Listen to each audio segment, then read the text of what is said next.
You need to care for men, nurture them, and guide them. They gradually change for the better. Regardless of their age? Yes, age doesn't matter. All right, thank you so much. All the best. Your problem isn't the biggest out there. Others have it worse. Of course, I have my share of challenges. I just don't know how to approach them. You need to focus more on your health. Run, practice yoga, and especially fast. I've started practicing yoga. It's on and off. I stop, then start again. Should I be more consistent? Yes, you need to stay consistent. When you stop, you bring yourself closer to death. When you practice, you push it further away. Our relationship is still new, and I'm not sure about living in the countryside. I like it, but I'm not ready for it. What's there to be ready for? Just go and live there. Just like that? Of course, you'll adapt along the way. What's the challenge? Nature heals. Simply living in nature already improves your health. What's there to prepare for? Living in the city without nature, that's what takes preparation. Moving closer to nature is a joy. I'm a very active person. I enjoy organizing the Good People Club and building relationships with others. Then bring the internet there and keep organizing your Good People Club from there. Even from there? Of course. So I can nurture my relationship and organize the club? You can even travel to the city once a week for the club events. He doesn't want that. He says, if you move here, you'll stay here. What does it matter what he says? In the end, whatever the woman wants is what happens. What the man wants never does. Amazing. So it all depends on me? Yes, agree to everything at first, and then he'll have no choice. Wonderful. Thank you so much. Wishing you all the best. Moving on, the Good People Club from Novosibirsk. Hello, Dr. Torsunov. Hello? This is my first time at the Good People Club, and I'm lucky to be able to ask my question today. I've been dating a man for 2 years, and he hasn't proposed. I'm starting to doubt this relationship. Have you been listening to my lectures for a long time? Only for a few months. There are certain rules. If you don't follow them, nothing works out. The rule is, when dating a man, you mustn't sleep with him. The moment you do, he loses interest. His sense of responsibility toward you diminishes. From that point on, you become his possession. Why would he need to marry you? Marriage is an austerity for men. For women, it's a goal. This goal is achieved by keeping your distance. If he's not the right person, he'll drift away. If he's only after sex, he'll disappear. And that's exactly what you should do now. Close the faucet, end the intimate relationship. I've done this before. He does everything to get the relationship back and completely changes himself. Let him do whatever he wants, but you need to hold your ground. Set a clear condition. Intimacy only after marriage. Then it's his choice. Either he wants a family or he doesn't. If he doesn't want a family, then that's your answer. You should have figured this out earlier. When a woman doesn't let a man take advantage of her, it becomes immediately clear whether he wants a family or not. And at that point, she's not emotionally attached to him yet. Women bond emotionally after intimacy. So don't let it get to that point. Figure out what the man wants first. But nowadays, women are naive, allowing everything, and end up losing the man. He initially said he wanted a family. Stop it. When a man is trying to win you over, he'll tell you whatever you want to hear. He might even say he wants to fly to Mars with you, but that doesn't mean he will. Right now, end this aspect of your relationship and see what happens next. Either he'll drift away or he'll marry you. Thank you so much. Patience to you. I have plenty of patience. Thank you. Next question. Who has a birthday today? Happy birthday to you. Hello. Hello. Dr. Torsunov, it's hard to believe. After so many seminars, we finally managed to reach you. It's such a pleasure. I can hardly believe I'm seeing you too. It's all good. Let's have a conversation. My question is somewhat a continuation of the previous participants. Here's my situation. I've been divorced from my husband for 3 years now. He left me 3 years ago. Now I'm raising 2 children on my own. Of course, I've tried to build new relationships. I really want this. I'm ready for a fresh start. And you say, no intimacy before marriage. That's a well-known concept. If you don't sleep with them, they disappear. And if I meet men who seem more serious about relationships, they don't want to take responsibility for me and my kids. I'm a package deal with 2 children. They're not going anywhere. You're approaching this from a transactional perspective, but I'll tell you for sure, family is created by the will of God. What you need to do is pray and overcome your fate through prayer. Once you overcome your fate, you'll have the opportunity to get married. It's straightforward. If I were in your place, I'd need just 6 months of prayer, and I'd be married even with 2 kids. I'd met a man who deeply loves children. Everything would fall into place. I wouldn't dwell on what ifs or maybes. I'd simply do everything right, serve, think about God, and get the result. But you don't want to engage your heart. You think, if I get into bed with someone, he'll marry me later. That's completely pointless. Don't count on it. So how do I recognize serious intentions? It's not hard to see. You date someone and observe. Don't let him get too close. Just observe what he's after. If it's not what you want, goodbye. If you say goodbye, there's a better chance he'll come around and want what you do. Men tend to put in more effort when they're pushed away. That's the way to go. Thank you so much. What you're lacking is good fortune. You just need prayer. Dr. Torsunov, there have been so many events over the past 2 years. I got seriously ill with a fever and was bedridden for 2 months. I nearly died. Then I had a car accident. It's been one thing after another. That all means you need prayer. This all means a tough fate. That's why prayer is even more necessary. When life weighs heavily on you, you must overcome it with prayer. Is it all up to me? It's not something that will just pass over time? It's something that's coming down on you, and yes, it's entirely up to you. If you pray, you'll overcome it. If you don't, then you'll simply live under the control of fate. Thank you so much. I live the same way you do. Challenges come my way as well. I just sit down, pray, and these obstacles are overcome. I've been running for 25 years. Running alone doesn't help. You also need to practice yoga. Your fate is manageable. Just pray a little and you'll be married. Everything is fine, don't worry. Really? All right. You've given me hope. My entire group now believes in me. I can see people and know how things will unfold. Thank you so much. Wishing you success. Next, Krasnoyarsk. Hello. I'd like to ask, what if I don't feel like being in a relationship with a man? I'm young and I understand that it's good for my health, for my family, and for facing old age. My son will grow up, leave, and get married. But I just don't want it. How can I cultivate that desire? Men irritate me because they all want the same thing: to be fed, put to bed, and taken care of. They're only good for lying next to you, clinging and seeking comfort. I'm not frigid, maybe just a bit reserved. I don't enjoy these pointless affections that lead nowhere and lack any action. I dislike men who just lie on the couch. I like active men, but there are so few of them. Most just want to fill their stomachs and lie in a warm bed. That's why, at my age, I don't feel like it anymore. But I understand that I still need a man, at least to carry heavy bags. So I need a man, but I don't feel love for them. I don't want it, but I know I need it. What should I see in a man to genuinely realize that having a partner in life is essential? Should I start, or would you like to continue? It's a question, right? All right. Understand. The question isn't about whether you should suddenly desire someone who would bother you. The real issue is that you lack the good fate for a good person to come into your life.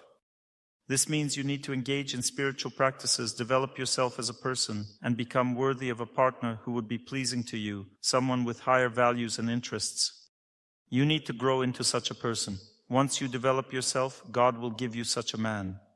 The moment you become deserving, God will immediately send the right person your way. How it happens is not up to us.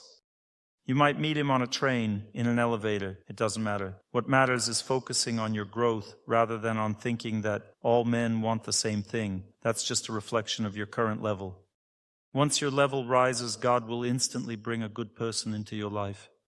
The person you truly need. Let's move on to the next question. Next, Feodosia, your question. Good afternoon. It's a pleasure to see you. It's a great pleasure to see you as well. Your sound is very quiet. It's hard to hear you. I've been listening to your lectures for about a year now. Thank you so much. You bring real, practical value. I'd like to ask you, my girlfriend and I have been building a relationship. Things developed quickly, with even thoughts of marriage. However, recently, our relationship seems to be falling apart, and she has been the one doubting it more. I'm determined and would like to continue building this relationship. How can I know if fate intends for us to be together? Is it suitable for fate that we continue our relationship? This isn't about fate, it's about your behavior. I think you're being too pushy, which irritates her. She's currently going through a tough period, and it's hard for her to communicate. You need to wait for 3 months. During such difficult periods, you should maintain the relationship and wait until the phase passes. Being overbearing irritates her and it's making her anxious. So I need to tone down my enthusiasm and show more patience? Yes, and find happiness in your relationship with God, not just with her. Otherwise, you're overwhelming her by focusing too much on her. Thank you so much, Dr. Torsunov. If I may, I'd like to ask a question on a different topic. I've been struggling with smoking for a long time. I couldn't find a lecture of yours specifically addressing smoking. I've listened to your lecture on intoxicants and drinking. That was clear. They're connected to spirits. But how can I overcome smoking? Smoking stems from tension. Start running, practicing yoga, and doing cold water immersion, and the cigarette habit will fade. It's caused by built-up stress and a lack of proper relaxation. Whenever I stop smoking for a month or two, I stay focused, using willpower, various techniques and lectures to build strength. But then circumstances arise that I simply can't escape. Let me explain. The tension builds up, and that tension forces you to smoke. You need to start practicing prolonged, continuous movement, yoga, and immersing yourself in water. As a result, you'll relax and quitting smoking will become easy. Thank you so much, Dr. Torsunov. You could also come to us for treatment. I can place seeds in your ears to relieve that tension, making it much easier for you to quit. Thank you very much, Dr. Torsunov. Wishing you good health and all the best. Same to you. Thank you. Next up is Odessa, followed by Moscow. Good afternoon. My husband and I haven't been in a relationship for 15 years, and he doesn't want to leave me. I can't see you. The issue is that my husband and I can't separate. We haven't been in a relationship for 15 years. It's gone to court. Now, a psychologist is telling me that I need to rebuild our relationship. But I think that's impossible. He drinks. We don't talk. How can I get out of this relationship? What do you mean you can't separate? What does that mean? It means we're tied together by the apartment. We have kids, 3 daughters, and he just refuses. I file for divorce, but he won't agree. He says, I have nowhere to go. He won't allow us to exchange the apartment. You can't exchange it without his consent? No, it doesn't work. This has been dragging on for 6 years. The court process to divide the apartment is ongoing. Does he want to live with you? He just wants to live without being bothered. He has no responsibilities, and he's fine with that. You need to pray for the relationship to improve, for him to quit drinking. God doesn't want you to separate. Perhaps this situation is better for you. Or continue taking legal action. Try to get the court to allocate separate living spaces. Okay, thank you. I think it might be easier to change him and make him a better person. If he's stable, if he's not leaving, it might be simpler to help him become normal than to find someone new. But he just lies on the couch. How can I change him? Well, okay. Does he earn any money? No, he doesn't earn anything. He just sleeps in his room all day. Does he live off your money? No, he doesn't live off my money. He lives on his pension, but he doesn't pay for the apartment. Then make him pay for the apartment. Establish fairness in your relationship.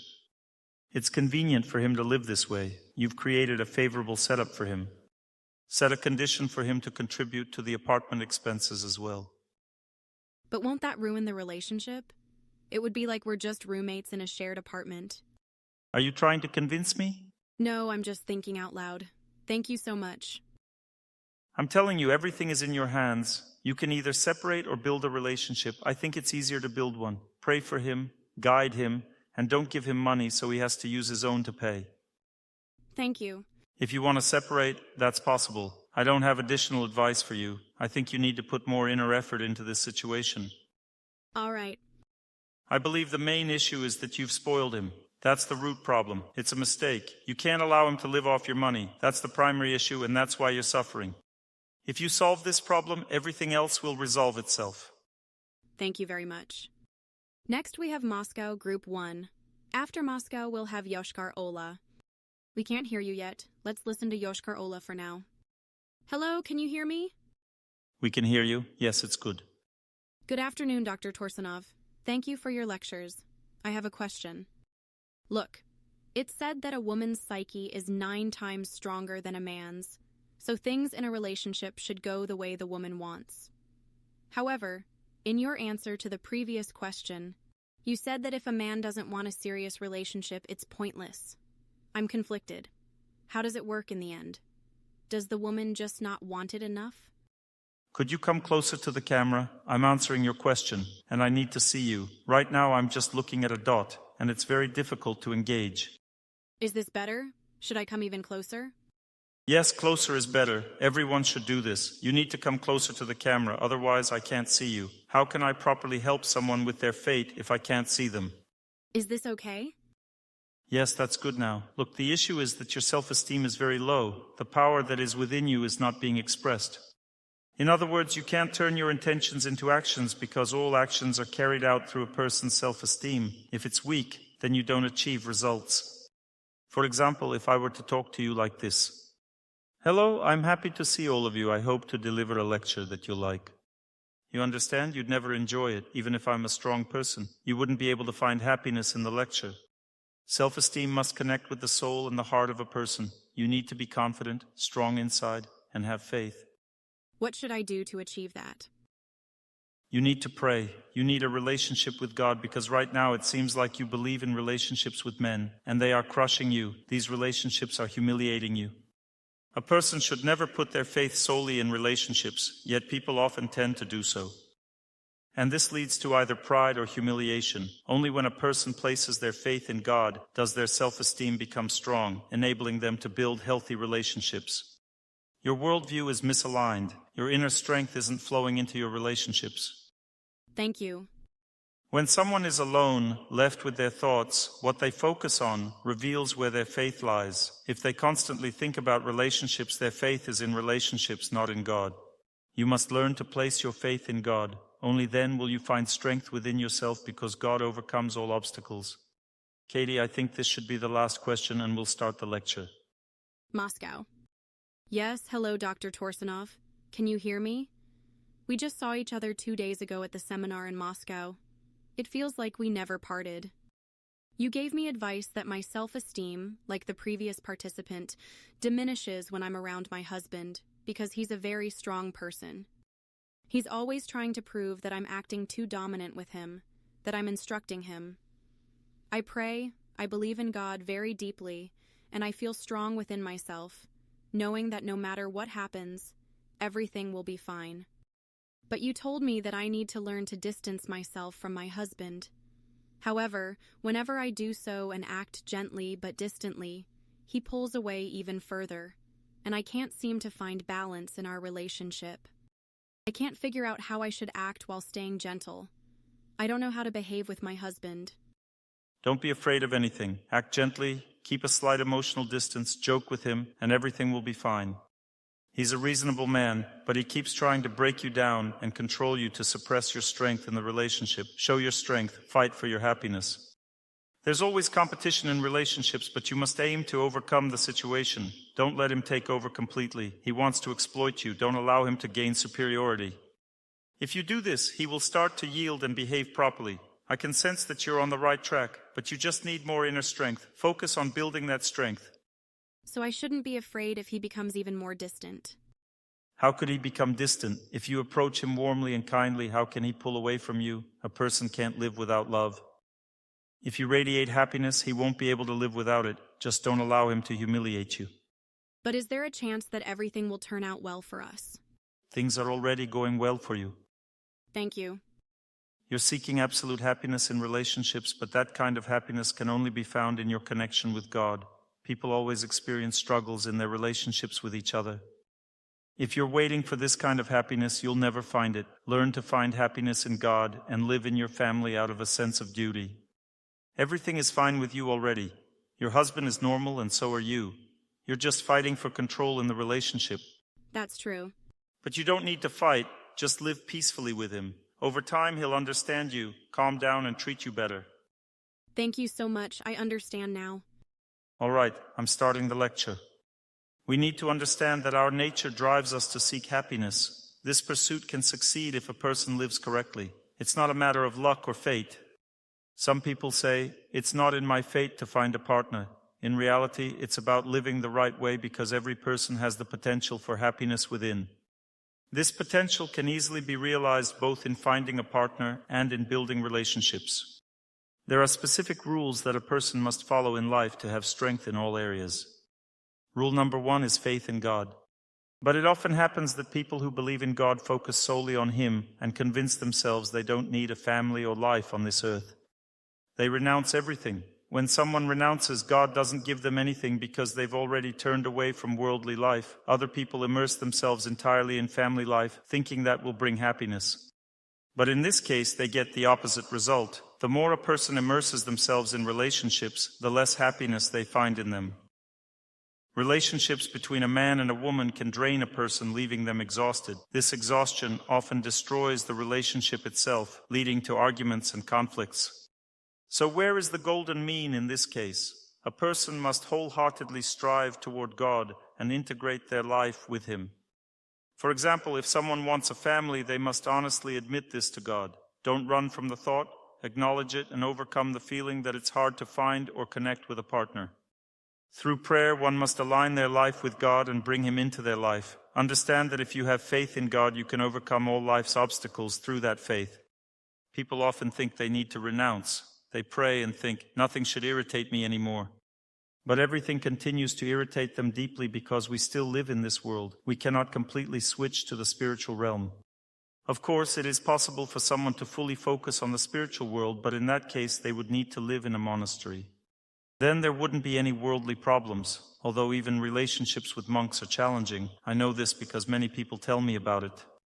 You've listened to many of my lectures on relationships and have a general understanding of a woman's nature and a man's nature, but you still don't know how to handle it all. You lack the strength to manage it, and that strength comes from God. Often people who start praying to God no longer want to deal with their husband or children. They prefer to focus more on God because it's easier with Him. Another approach is when people try to solve their problems through psychological methods. They talk to psychologists and experiment with different styles of communication. They attempt to change their behavior or their approach to interactions, but this doesn't work either because the root problem lies much deeper. The issue is that people don't know how to find happiness in their relationship with God, and they don't know how to give themselves in relationships with others. They always expect something, and this destroys love. For instance, if I need something from a close person and they don't provide it, I start to feel anxious, upset, and angry. I think, why is my life like this? Why do they behave this way? I need this so much, but they won't do it. The real reason is very simple. We are not self-sufficient. In relationships, we must always rely on our own inner happiness and learn to have faith in God in all our interactions.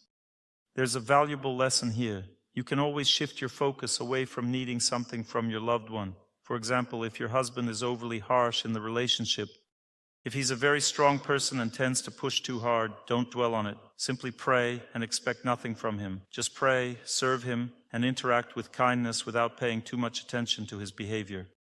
You'll see that he will immediately stop being overbearing. Often, fate is trying to make us stronger, and that strength comes from our relationship with God. But people often misunderstand this. They think they need to get something out of their husband. They believe, I must make him stop being overbearing. In reality, you just need to be more content in your relationship with nature, with people, and with God, and stop fixating on him. Over time, if you treat him with kindness, he will understand and begin to respect you. You can only earn respect by becoming self-sufficient, not by becoming stronger than your husband, although being strong is important too. Learn self-sufficiency in your relationships because that's what people often lack. They depend on each other too much like slaves, and that's why they argue due to this dependency. That's the main challenge. For example, when I see that my wife doesn't want to do something for me, I approach her and say, maybe I can do it myself. This immediately eases her mind, and she often says, no, I'll do it myself. I can see when she's overwhelmed, so I say, let me handle it. Sometimes she says, yes, you do it. I'm just completely exhausted. Then I simply do it myself, whatever it is she was supposed to do for me. In essence, I do it for myself, and I realize the issue isn't that she didn't do something for me. It's that I wasn't self-sufficient. I was always expecting something from someone else, but I shouldn't have been expecting anything at all. I should just do what I need to do to be happy and satisfied. You don't have to expect anything from anyone. This expectation itself already means conflict. When you expect something from someone close to you, it's already a conflict. I just told you the most important thing. Now we're going to talk about the character of man and woman, about relationships, about nature. It's not the most important thing, but of course you need to know all of that. It's all very important. But the most important thing is your relationship with God. You don't need to reject God, you need to let Him be a part of your life. If you have difficulties with your father, let God help you and your father to overcome those challenges. Don't think you shouldn't pray about your relationship with your father. You need to pray about it, because it's your life. If you need to improve your relationship with your husband, combine your prayer with your relationship with your husband, and you'll see it becomes easier. If a person tries to solve their problems on their own, or through lectures, that's not the answer either, because sometimes without God, a person can't solve anything, because there's just not enough mental strength. That's the most common problem, and it's not just a matter of strength, it's a matter of relationship with God. There is also psychophysical strength, not just spiritual one. And this strength is developed through running, doing static exercises, and fasting. A person's psyche in this world also needs to be strong enough to endure life challenges. I think when a woman lives with her husband, and he's become impudent, doesn't want to do anything and uses her money, she should just start running, practicing yoga, coming in contact with water, fasting. When she gets strength, she should tell him, pay the rent. It's just a matter of strength, but we don't have enough strength to live, and that's the problem. Why am I telling you all this? Because now we're going to start talking about the character of women and men, but if you don't build a relationship with God first, you won't have a relationship with your own life. That means having strength, good health, inner capacity, and the ability to influence situations in your life. Then it still won't be a full life. As a result, a person will always suffer. It's necessary to build your own life first, and then try to build a relationship with someone else. Because if you don't have strength or faith in God, the divine energy doesn't penetrate you. Your faith is hard, you can't get married or establish a relationship with your husband. That means you just don't have enough strength, spiritual, mental, and physical. Therefore, the first rule is that a person must first build a relationship with God and themselves, and then try to do something about other problems in life. Otherwise, it's all useless. Now let's talk about men and women. The first thing I would like to say is that these male and female incarnations are very deep in their nature. It all begins at the level of the soul. The soul has three energies of consciousness. The first energy of consciousness is the energy of eternity. It works the same way in both men and women. Everyone wants to live. Everyone wants stability in life. Everyone wants everything to be normal, no failures in life, no bad things to happen.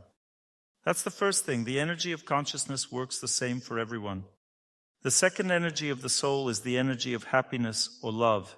This energy is actually the dominant, the main one in a person's life.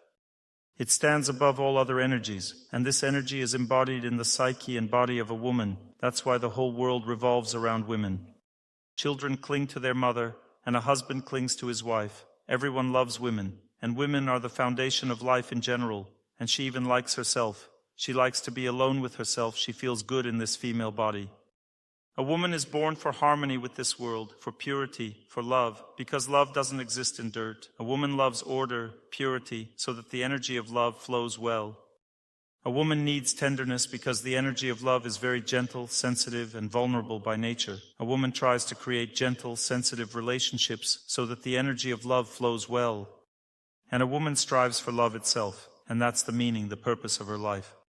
If there's no husband, she gives love to her children. If there are no children, she looks for something else. Some people get dogs to love them. A woman can't live without love. She needs love. Some women try to run away from their nature, start doing bodybuilding, boxing, playing football, and even have a sex change. Or they just put their head down because it's very difficult for them to sort out, act, and live in that energy of love. The energy of love is very vulnerable, and some women run away from themselves, from their feminine nature. They run to work, to the gym where they punch each other in the face like men. They run to a sex therapist trying to have a sex change. That's an extreme case, and so on. But it doesn't help because women are genetically programmed for love, happiness, and harmony. Knowledge, triumph over fate, firmness of spirit, ascetic tendencies are manifested in men. And that's the foundation. The female body and psyche are given for harmony, tenderness, happiness, and love.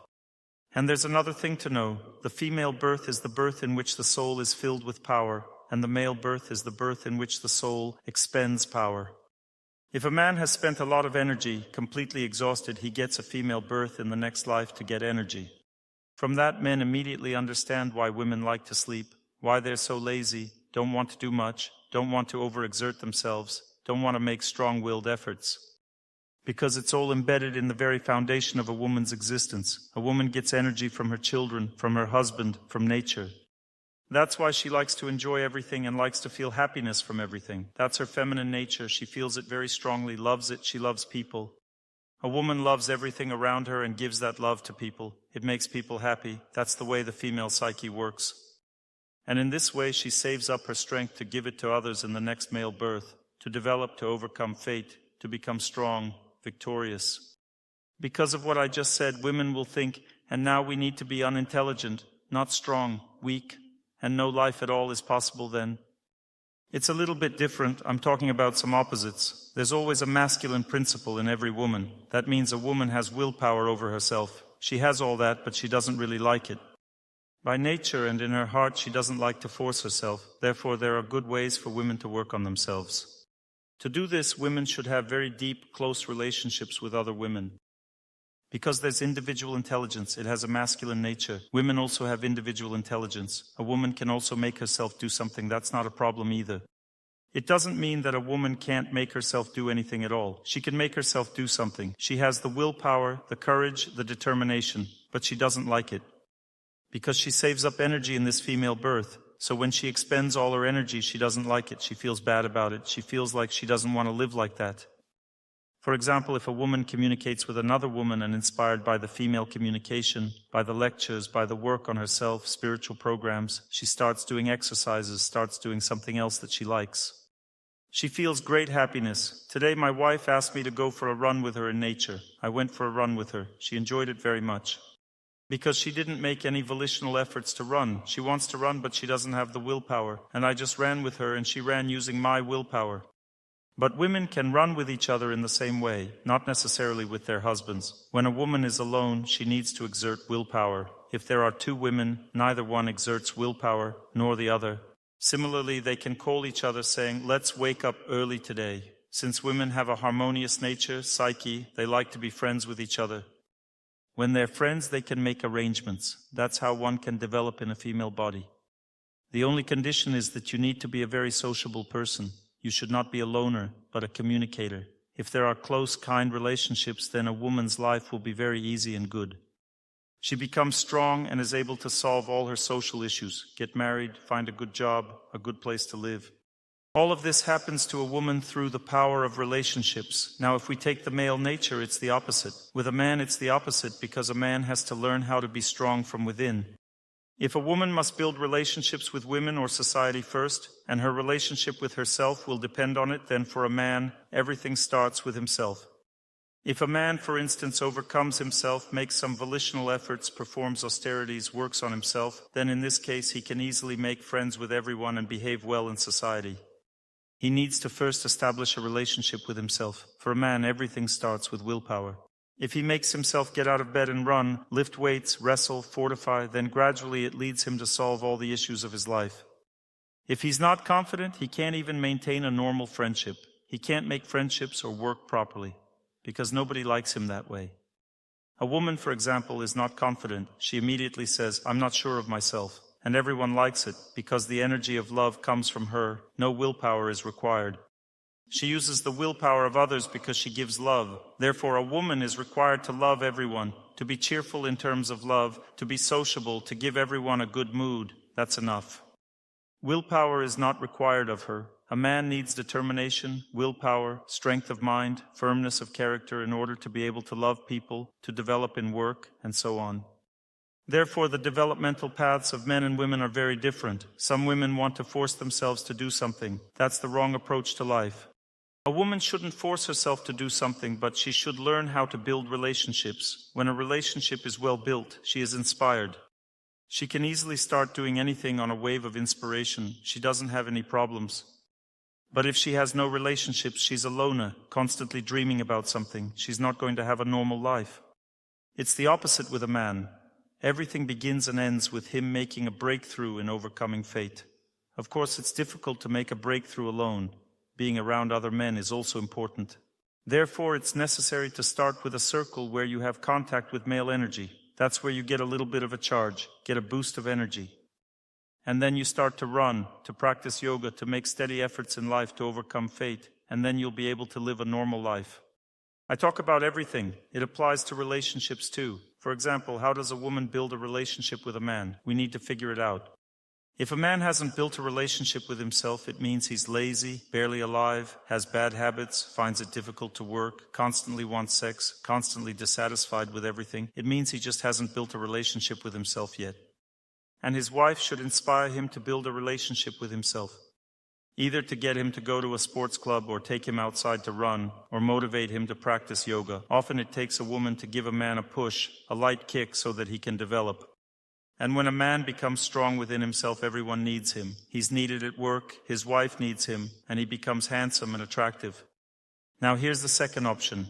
A woman works very hard on herself. She goes to all kinds of sports clubs. She exhausts herself at work. She's just so businesslike. She gets up early, makes herself do everything. She's great at everything. Her willpower is very strong, but she doesn't know how to be friends, how to love and care. Then who would want a woman like that? She has strong willpower. She works herself to exhaustion. She comes home, no husband, no kids, nothing in her life, no normal life, because she started off on the wrong foot. She needs to learn friendship and love first. I'm just telling you all these things so that we know where to start. If you start from the wrong place in life, the result is also wrong. It's best to start with God. How is a woman's psyche structured? What does she want in life? A woman's psyche is set up in such a way that she thinks, since I want to love, want harmony, happiness for everyone, goodness, then I'm good. I'm a good person. She's naturally set up to be a good person. And she treats everyone well, loves everyone. But since a man wants to surpass everyone, to overcome obstacles, to be brave, strong, he's usually not considered a good person. By their nature, all women are good and men are all bad. But if a woman in a relationship with a man constantly says, "You see, you're bad and I'm good," then she won't find happiness in the relationship. Because it's visible that the woman communicates harmoniously, gently, loves everyone, cares for everyone. She behaves so well, and she has a feeling in her heart that she's good. And she confronts this belief of "I'm good" with a man and says, "Look, I'm good. I speak gently, tenderly, while you speak roughly. I love everyone, but you don't love anyone. I take care of the children, you don't take care of the children." In this case, such a woman will have no happiness in life. What is a woman's happiness? It's the understanding that God has given her a birth in which she is automatically good. She should protect a man's right to be a good husband, she says, and you're good too, despite acting a little inadequate. It's not a big deal. Such things happen. So what if you got dirty? It happens. So what if you had an argument at work? It also happens. Smoke a little? You'll quit soon. Had a few drinks? It's okay. We'll learn not to drink soon. Lazing around, lying on the couch? That's okay. We'll get up and become strong. If a woman behaves like that, she's constantly protecting the male nature in the relationship, not allowing it to become second-rate. Then the man doesn't need to protect himself. It often happens that a woman constantly proves to a man that he's a slob, that he's not sociable, communicates inappropriately, behaves rudely, and so on. As a result, a man begins to act cocky. It's a trait of male nature that says, "I'm going to prove to you all that I'm right anyway." And he starts competing with his wife, with his mother-in-law, and with his children. He starts constantly proving his rightness to everyone, behaving proudly, independently, rigidly. And the woman keeps telling him, "You're wrong." As a result, the family falls apart. Therefore, the right behavior is to support each other's truth. Let's say a man is like that by nature. He has a little bit of a tendency to be destructive because he is always trying to win, to defend his opinion, to overcome, to be stronger. And if a woman allows him to live and to be like that, he relaxes and there is no need to prove anything because he's already a good person. His wife respects him as a man. She respects in him this nature to achieve, to overcome. She says to him, "Yes, of course you know better. We women don't know that well. You're better. You're right about everything. You're thinking right. You have so much willpower. You're our protector. You're the head of our family." If a woman behaves like that, he relaxes. He says, "I'm not the head of our family. We're all equal." He relaxes and his life becomes normal. He doesn't need to prove that he's a man all the time. Now it's the opposite situation. Often men try to impose their masculine lifestyle on women. They say, "Why are you so silly? Be more serious. Don't be so emotional. Why are you talking to your friends so much? Go get a job. Stop having fun at home. You're lying on the couch too much. Stop whining. Nothing bad happened.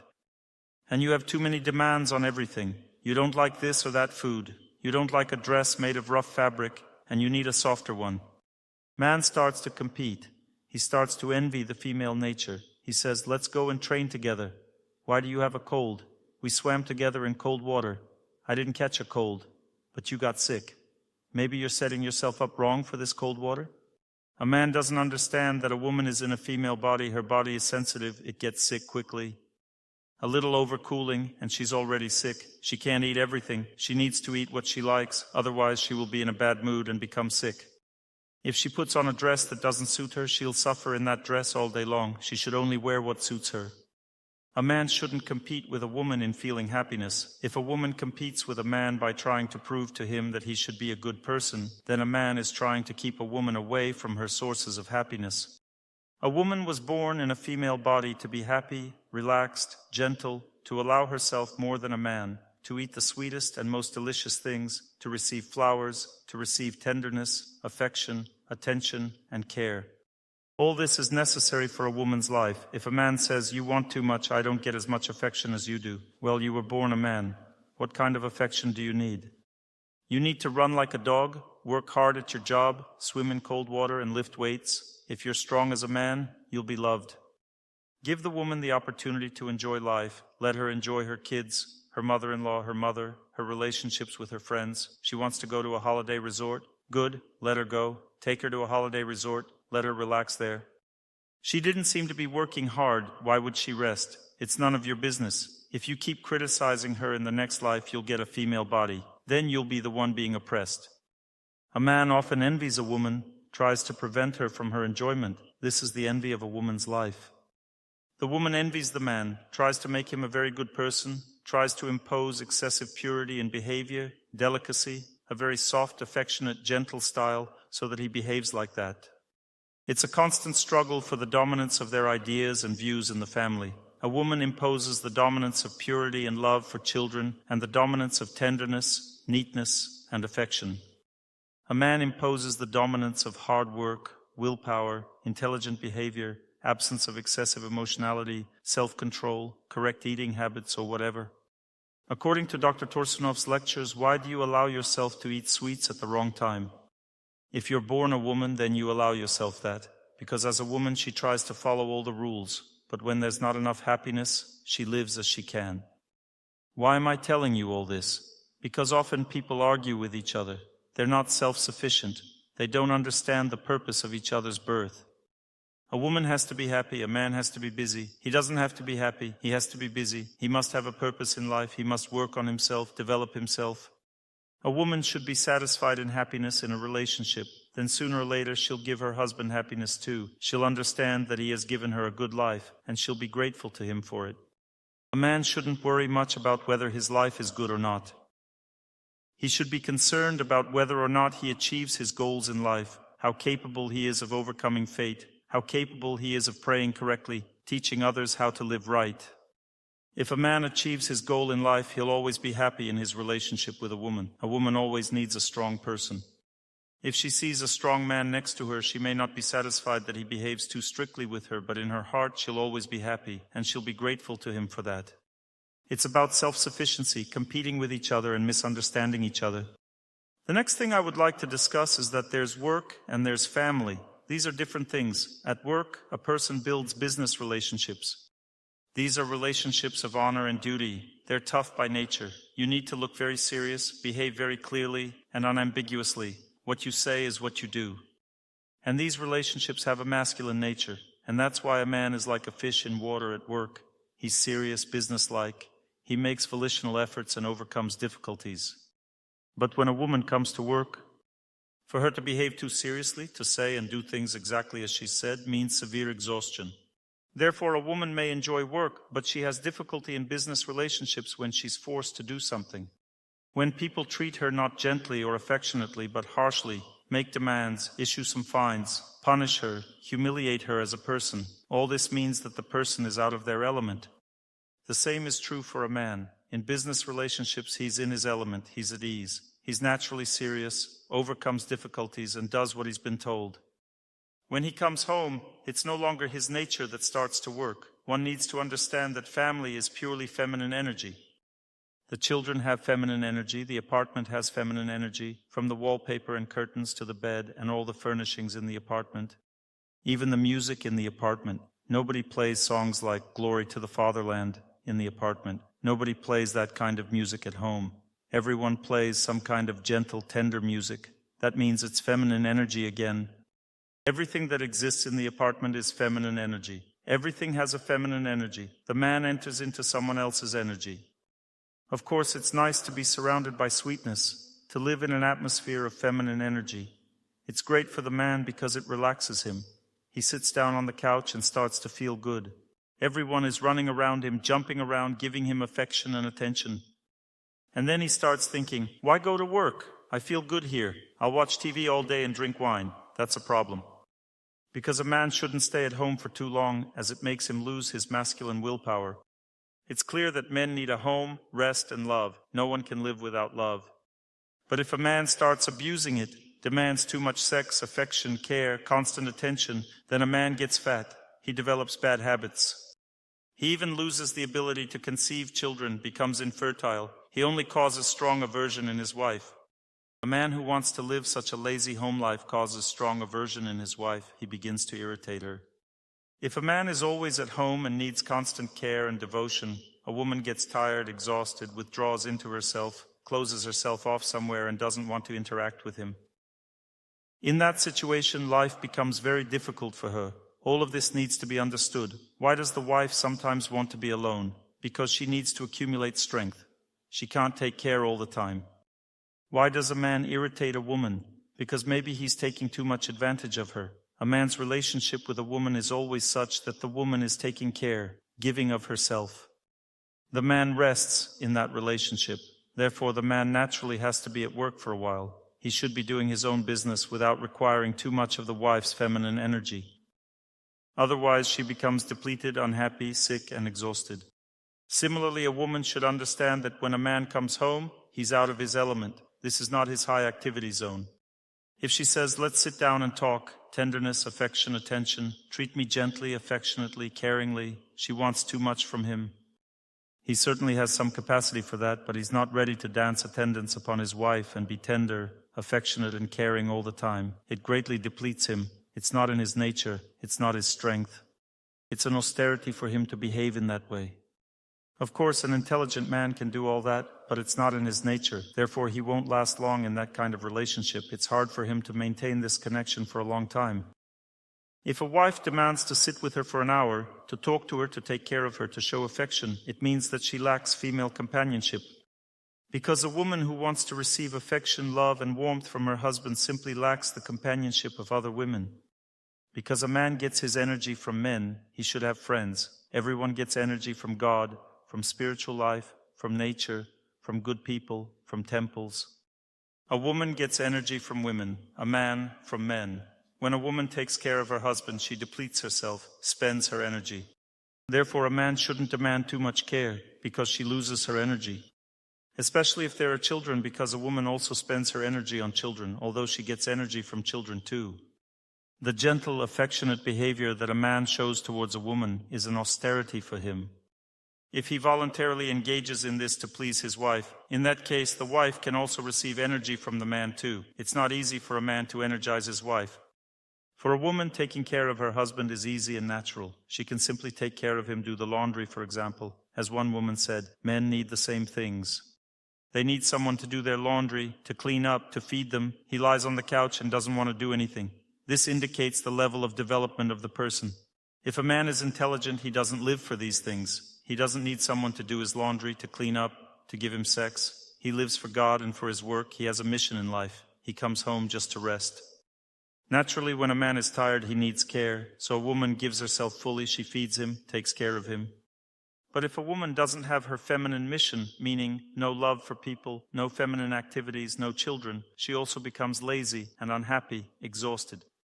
She has no energy left to take care because there's nowhere to get it. A woman who has no friends, no children, no one at all, doesn't want to care for her husband because she doesn't accumulate strength.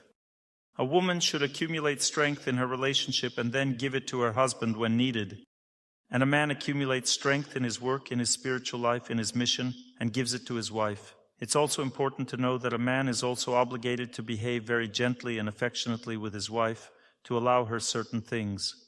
He also gives her power in the form of the money he earns, which she spends on herself, on her family, on her happiness, happy life.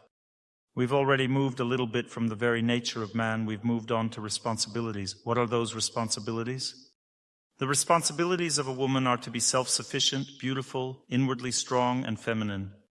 She achieves that through working on her body, through movement, through exercise. She also achieves it through relationships with women, with God, with children. And she gives that energy to her husband and other relatives, tries to take care of everyone. A woman's duty is to call her relatives to ask, "How are you doing?" A man can intervene in these situations when some help is needed. For example, mom, dad, mother-in-law need help, but if a man is forced to interact with them all the time, it depletes him. It's not in his nature to spend hours on the phone with his relatives. That's the nature of a woman. She can talk and even get energy from relatives because a woman is not as depleted by relatives as she is by her husband and children. Therefore, she can talk to them, especially if they are women. They can complement each other, give each other strength.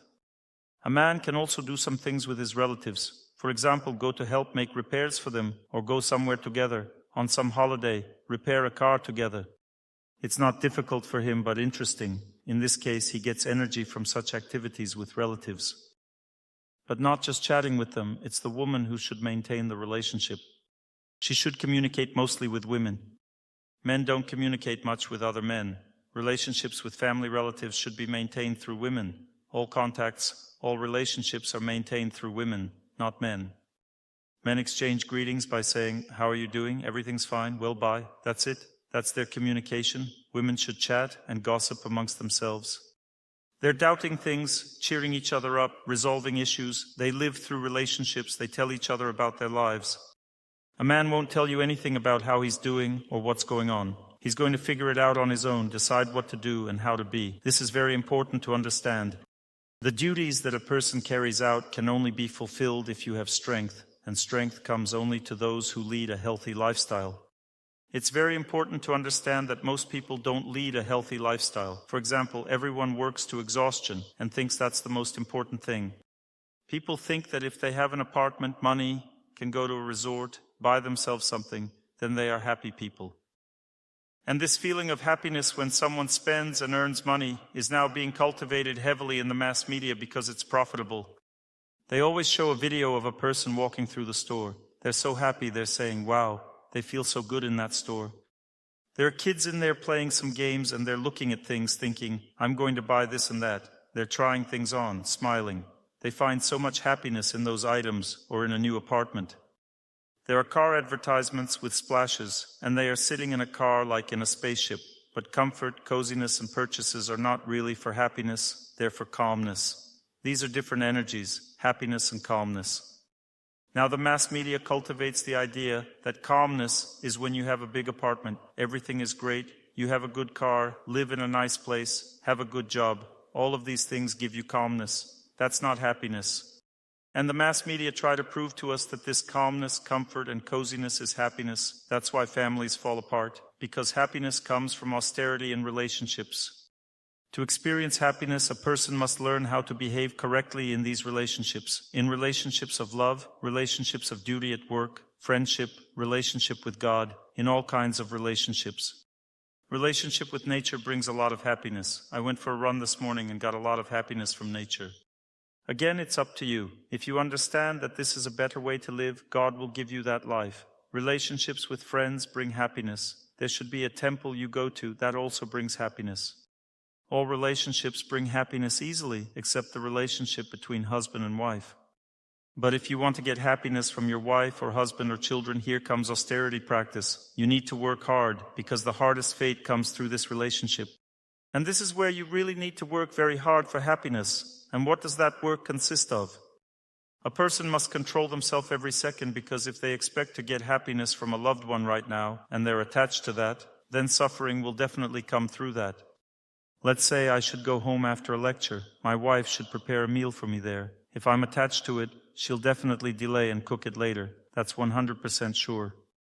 As soon as you get attached to something, fate starts working through it and tormenting you.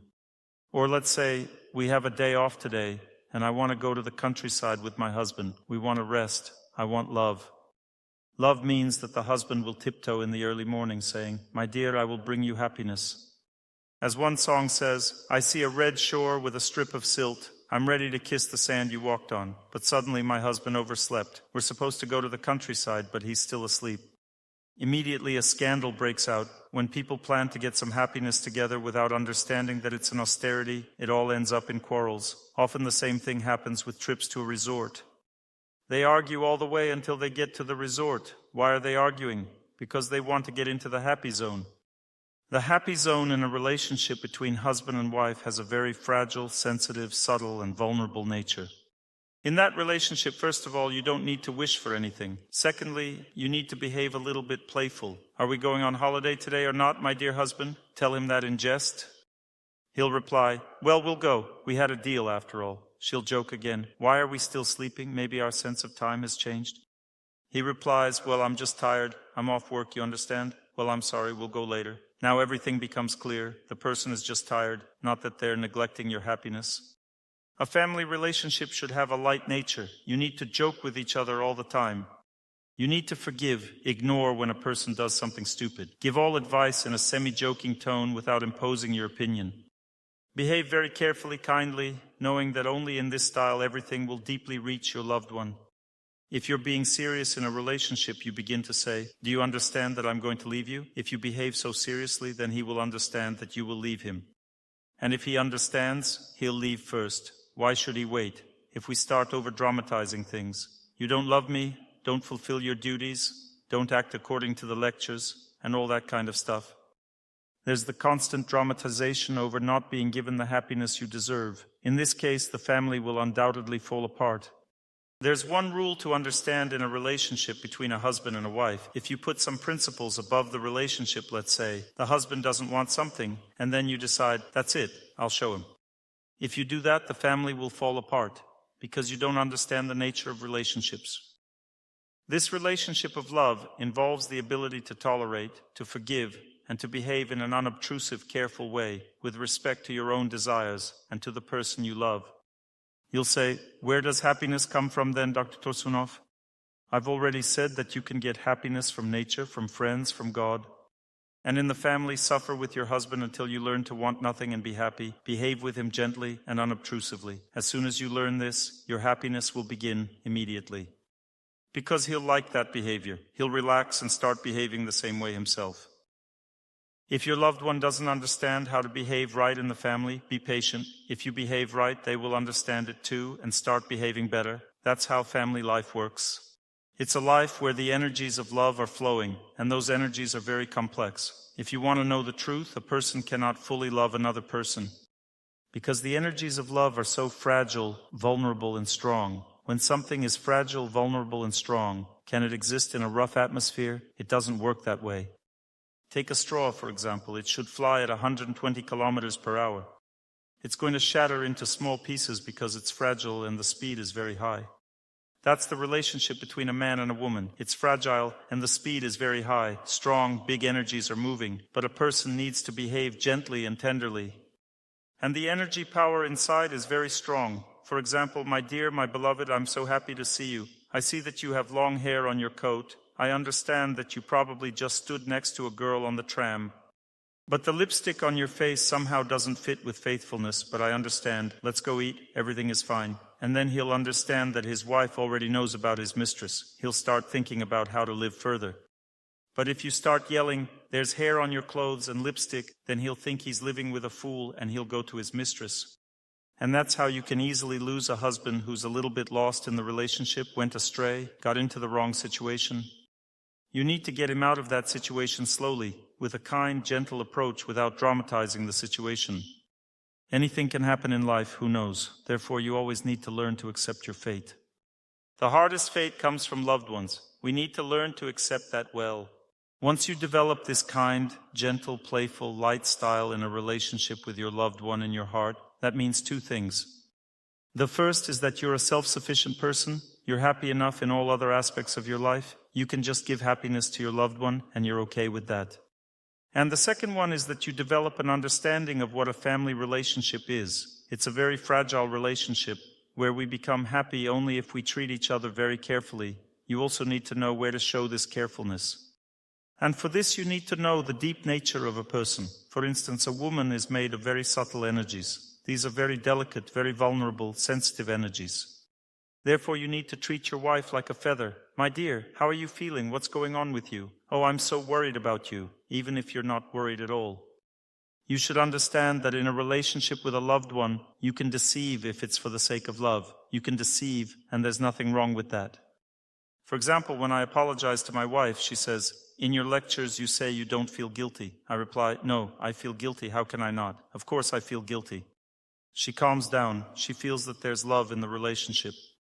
And later, when she explains to me why she did something, I start to feel guilty for not understanding.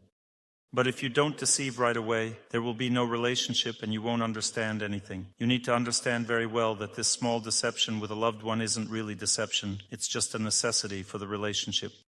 For example, if you tell a child that ice cream is not sold right now, it's too late, it means that you don't want them to get a sore throat. Is that deception or not? This is not deception because you love the child and want them to be healthy. If it's not deception with a child, then why would it be deception with a husband or wife? Let's say the husband comes and asks, "Do you love me very much?"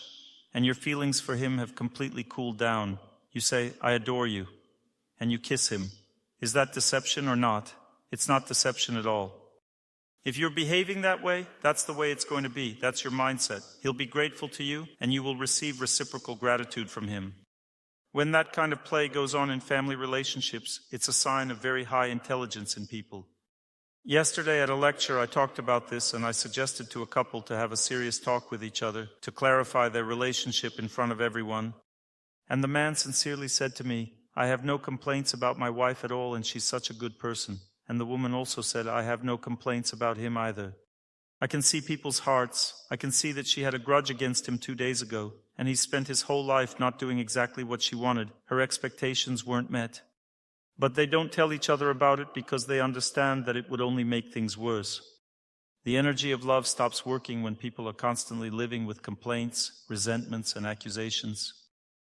Instead, you need to accept, to forgive, and take care of your close person, behave gently, and teach them in a playful way. For example, make the following joke: "My dear, although this is certainly funny and silly, do you remember when you proposed to me, you said we would definitely have a 3-room apartment? We've been living in a 1-room apartment for 30 years, I'm used to it." That's a clear hint that he hasn't kept his promise. But if you tell him it that way, he's not going to put any effort into it at all. He'll think, "You're yelling at me, you don't love me." Then we'll exchange this 1-room apartment for a 2-room apartment and live separately in 2 rooms. If you take offense at a loved one, it means you're losing the relationship. If you establish the principle that it has to be this or that way, then you're losing the relationship. If you raise your voice, you lose the relationship. Losing means it's going to get worse. If you put rules above love, you lose the relationship. All the people who get divorced, they get divorced for one reason only. Someone has established some principle. That principle isn't followed. Then goodbye. Even if a person cheats or behaves rudely, harshly, hits or drinks or whatever, you need to accept that first and choose the right distance from the person. If they're degrading, then you need to live separately but still talk to them kindly. If you decided to punish a loved one without talking to them, go up to them and gently say, "I'm not talking to you because of what you did. That's it. Goodbye. We're not communicating from now on," and walk away. In that case, you leave them the right to apologize, to behave properly. But if you said rudely, "I'm not talking to you," then they won't even try to apologize because it's impossible to approach such a person with love. If you want love in your life, then leave a path for it. The path for love is a gentle, kind style. Even when you punish a loved one, it should be done in a gentle, kind way. It's a playful, light style in which you behave very easily. And in that light style, you can solve the deepest issues in life. For example, if your wife left you, you go to your mother-in-law and say, "Listen, mother-in-law, dear friend, help me. Understand that we're not enemies. By law, we're relatives. You're almost like a second mom to me. She replies, you never said such things before while she was living with you, and you should go on. Give her flowers and she'll understand that you're a close person, that you love no matter what. You come round, joke, laugh. It means you're a member of the family. And she will accept you, give you tea, feed you pancakes, and the family will begin to restore. But if you come in so stern and say, listen, your daughter betrayed me, then she'll send you far away. And she'll never look at you again, because love always flows in relationships through jokes, affection, tenderness, gratitude, non-attachment, and impartiality. And that style of relationship is possible if you're not overly attached. If something is done to you wrong and you're shocked, how will you make jokes in this state? It's impossible. Therefore, the very first rule is learn to be self-sufficient, learn to love nature, God, friends, learn to be strong in relationships within yourself. Place self-esteem in your heart very firmly, become strong people in a relationship with yourself. For a woman, that means relationships with society, with people. A woman is strong in her relationships with her friends. Let's say a husband behaved badly and everyone calls him and says, what are you doing? You have such a good wife. She doesn't even need to say anything. Society will express its opinion, and he will have nowhere to go because his wife has many relationships in society. He comes to work, and they tell him, we know everything about you, not that your wife told us. It's just that your wife talks with her friends. We know everything you're doing there.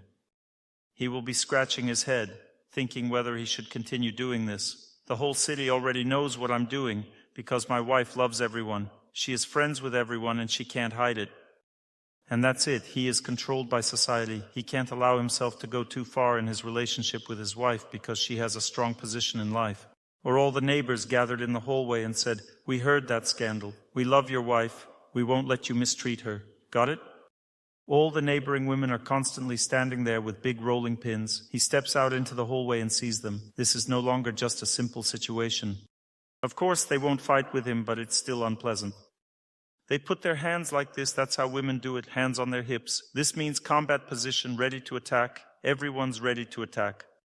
It's actually a serious situation. If a woman is strong in relationships, then nothing can be done to her at all. The only option left is to joke with her, be friends, and speak kindly. Nothing else can be done. If a woman is downtrodden, lonely, exhausted, tormented, miserable, depending on her husband 200% in everything, then clearly there will be no happiness from such a life. A woman must be strong, and a man must be strong. Then life will be good. But you also need to know what delicacy and respect mean.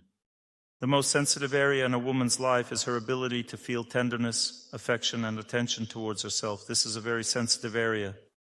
Therefore, when a man talks to his wife, he must behave very gently, affectionately, and caringly.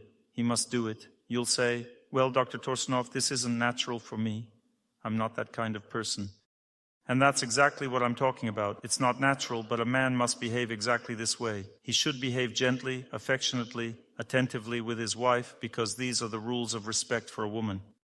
Let's say there's an executioner with an axe standing in front of you. Is it natural or unnatural for you to explain softly, gently, and caringly that you didn't kill anyone?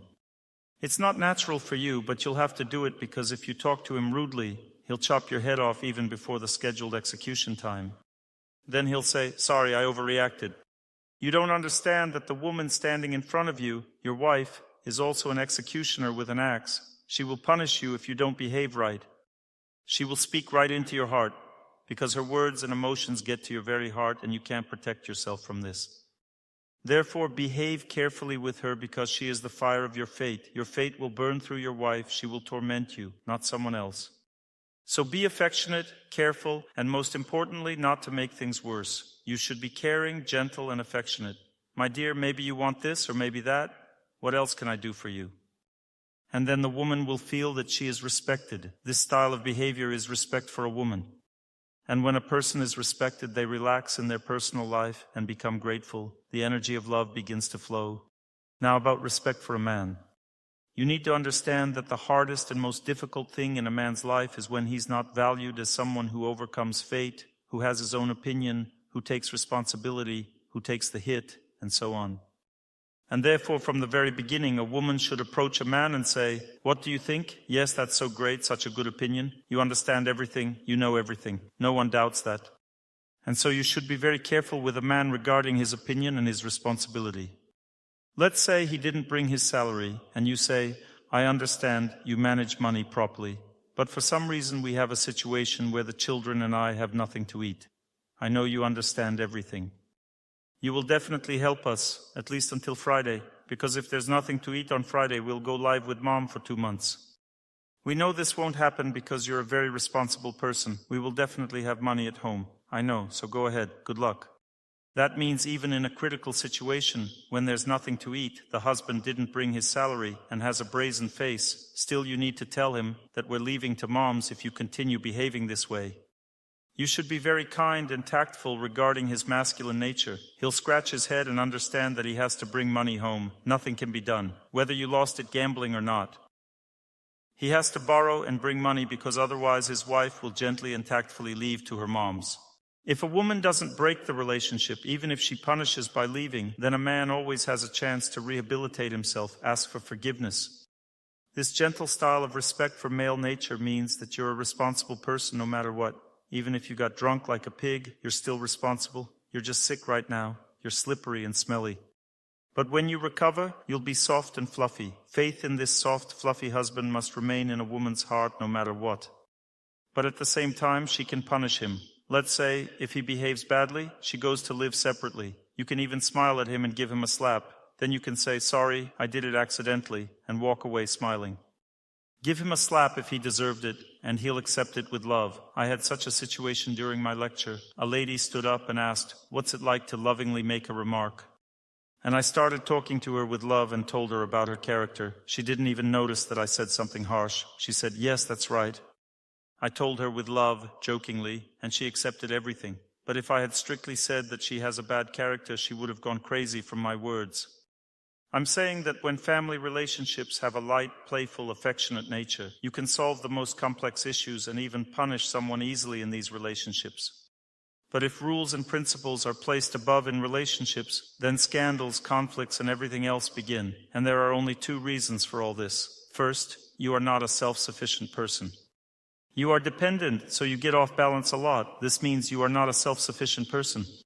And the second reason, you don't understand how the energy of love moves. You don't understand that it has a subtle, sensitive, light nature. Any strictness and harshness destroy love. And in this love relationship between husband and wife, you need to understand that you will never teach your husband and wife anything, never explain anything to them if you do it seriously. But if you do it with love, gently, affectionately, and caringly, then you will teach and explain. And the same applies to relationships with children and mother-in-law. You should behave affectionately, gently, half-jokingly in all these relationships. And then there will already be a place for strictness. Let's say a child got an F. You talk to them gently, affectionately, and playfully. What's happening at school? And then you should say, son, my dear, you understand? If you keep getting Fs, then you'll only be able to work as a street sweeper. Let's go see how a street sweeper works. Come on, take the broom. You'll sweep the floor. He asks, why do I need a broom? What do you mean, why? You don't want to study at school, so let's learn how to hold a broom, because you'll only be able to work as a street sweeper. You won't be able to work at a factory. You'll be uneducated. And he says, Mom, let's go do homework instead. I don't want to hold a broom. Jokes give a child the opportunity to understand something in life. But if you're strict, if you yell about him getting an F, he doesn't care about this F. He doesn't understand why he should get anything else. He understands that he should run outside where his friends are playing football, but he doesn't understand why he needs to get an A grade. Only in an atmosphere of friendship, cooperation with children, understanding children's nature, treating them carefully, can you explain something. It's again a game. You explain that children shouldn't run outside after a ball, otherwise a car will hit them. It's a serious matter. But if you yell at him, he won't listen to you at all, and will run into the street under a car after the ball out of spite to get revenge on his mom. He doesn't understand that he's risking his life at that moment. But if you tell him gently, son, you know, when a car runs over your leg, you'll have to walk on crutches, you understand? It's cool to walk on crutches, of course. Let's try walking with crutches together. And they try walking with crutches. She says, this is how it is with crutches. Do you like walking with crutches? He says, no, I don't. She will answer, then when the ball flies into the street, we wait until the cars pass by. And even if they crush the ball, we'll buy you a new one. Don't worry. That means a very careful approach. Human intelligence lives in this atmosphere of love, tenderness, and attention. That's why throughout my life, as long as I give lectures, I always give them very kindly and gently, and that's why you listen to them. But if I gave them strictly, somehow pressured you, insulted you, you wouldn't listen to my lectures. The same applies to relationships in the family. Let's say a certain person is destined for me by fate. Once you've accepted it, then you can take a lighter approach. Because if you haven't accepted it, you think, what for? What for? If you knew what for, you would be really happy then. Because I study fate and see life and feel people's past lives, and I see that people are always given better than what they deserve. If you knew what for, you would be very surprised and say, Lord, thank you, because I made a lot more mess than I got. And this is how God always acts. He always gives better than we deserve. Because He hopes that we will continue to pray, work on ourselves, and overcome our fate anyway. That's why He doesn't torment us too much. God doesn't say, now I'll make your life difficult. Don't think that He is serious, strict, throwing lightning bolts, angry and hating everyone. No, He is kind, gentle and happy. And He gives us a chance to change, gives us a spouse, not what we deserve by fate, but what we can handle. God always gives us someone we can endure. Fate is understandably harder, but He gives what we can endure. So endure and live with your spouse. Understand that not everything is simple in this life. You'll still have to answer for what you do. Suffering is inevitable anyway. There's nothing terrible about it. Next, this is our second topic. Our first topic was human nature. We need to consider it in relationships. The second topic is relationship with oneself and how to set oneself up for life to be strong and self-sufficient. We talked about how a man has to start with himself, while a woman has to start with relationships. When a woman starts with relationships, she ends with herself. A woman has good willpower and determination. She has everything in her. When a man starts with himself first, then he develops relationships, because everyone needs such a man. Everyone likes him. Everyone experiences happiness from him because he is strong. Even in separation, a person shouldn't be depressed like in the song, I have nowhere else to hurry to, no one else to love, how I thirst amidst white plains to forget betrayal and love, but memory, my evil master, awakens the past again. That means dramatization. This is not a way to live at all. A person should calm down, pray, and overcome their fate, and then feel nature, feel people. And you should show the person that they are needed, but not to the extent that I'm dying without them, and then they will really feel that they should return. Because if they're returning to tragedy, then why is it needed? No one wants to live in tragedy. But if I'm returning to a person who is already happy even without me, then it's good for us. I've noticed that when people are in such a mindset that they're dying without someone, it's a stalemate situation. It's different when a person hasn't fallen into depression and isn't sitting alone there yearning, but lives normally, a full life. Why am I emphasizing this? Because I want you to diagnose your heart. Are you living a full life next to your loved one? Do you miss them a little or a lot? Do you strongly quarrel with them if they do something wrong, or do you quarrel just a little? Do you tell them about it jokingly? Everything depends on how much attachment you have, how much you depend on the person rather than on God. Diagnose yourself. Let's say, I get very offended by my spouse. I strongly dislike what they do. I badly want to correct them, change them. I want my own way in life badly. They don't give me the happiness I want. I strongly want another person instead of this one because I don't like them, I want more. All of this indicates that nothing will work out at all, because if a person strongly wants something from their loved one, it means they don't acknowledge fate, don't accept their fate. This means fate will punish more strongly further on, not less, only stronger. It won't get less. It will only get worse. Therefore, learn to accept your loved one, learn to be self-sufficient, and you should miss them just a little bit if something happens. For example, my wife didn't cook. I miss her food just a little bit because I can cook for myself or go to my friend's house for lunch, for instance. That means when you have some options, alternatives, and you're a self-sufficient person in general, then you easily maintain relationships and develop them. But if you get very offended, very upset, you have no options, you don't like the person, everything is bad, it means you're rebelling against your fate, and you will only get punishment for this. It will only get worse. It won't get better 100% sure. You must clearly understand this, because I've been seeing the same picture, which is called family relationships, for 25 years. I give lectures to people and see that it's all the same. I already have a clear understanding of how a person behaves in family life, what their behavior is, and what the result will be. I already have 100% certainty in my opinion and understanding about this. Therefore, learn to behave right, learn to be independent and unattached to what happens in relationships. And again, for example, why do ladies meet guys and immediately go to bed? Because they also get attached. Oh, God gave him to me, I can't live without him, what if he leaves me? I should get to bed faster, then it will be even worse. If you get attached, you're not self-sufficient and can't be happy alone with yourself, then it means you won't make him happy, because if you're easily accessible, it means you're not beautiful and not loved. Let's say you love vanilla ice cream, and it's sold in only one store. It's a natural product store, and there's a queue. This vanilla ice cream is impossible to get just like that, and you get it. Great, I'll eat this vanilla ice cream. I love it so much, it's so delicious.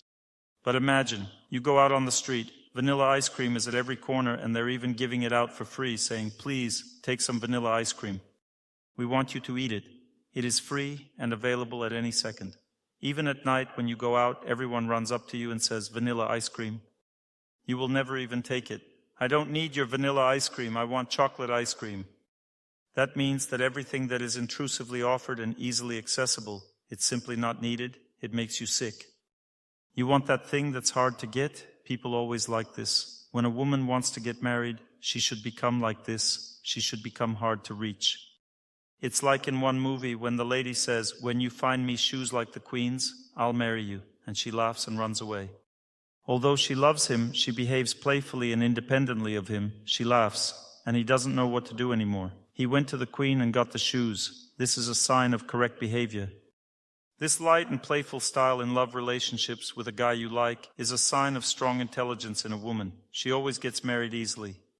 But if she thinks, I'll lose you, and jumps into bed with him, he does whatever he wants with her, and then he's no longer interested in her.